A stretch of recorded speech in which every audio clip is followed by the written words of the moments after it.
Hindi kami makalampas sa dinadaanan namin. May nakabalandang truck sa kalsada sa may barangay Haybanga. Tinignan ko kung makakalusot ang motor. Pero parang hindi. Dahil makitid ang dadaanan. Kung dadaan naman sa lupa, medyo malambot.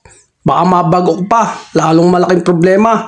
Lalong hindi kami makakarating sa pupuntahan namin. Kaya bumalik muna kami. Nagpunta kami sa bahay ng pinsan ko. Naghihintay na lang ng ilang oras kung kailan aalis ang truck sa kalsada. May nakita kami, puno ng kalamansi, hitik na hitik sa bunga. Namuti na kami, nagpaalam naman kami sa puno. Naninilaw na yung mga bunga. Nangihinayang naman kami, baka mabulok pa. Sayang naman. Bigaw dito sa Haybanga. Ang sinturos ay maliliit, o tinyo. Oh, ay hinog na, dilaw na agad, kalit pa. Oh.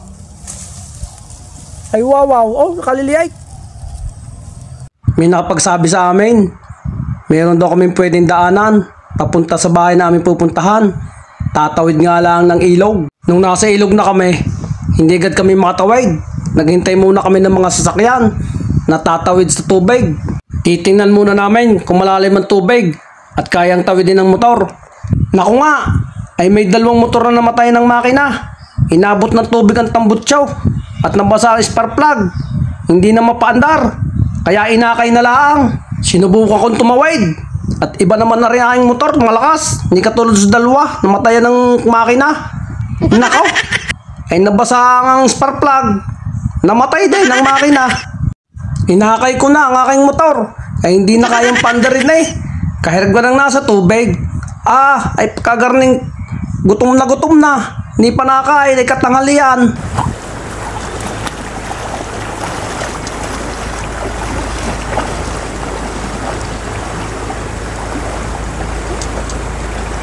Meron ulit kaming pangalawang tatawidin na ilog.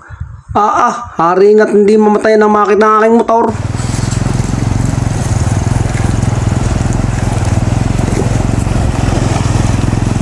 Mas maluwan din kaysa doon.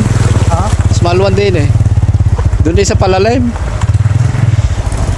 Bakit kayo nakasekunda?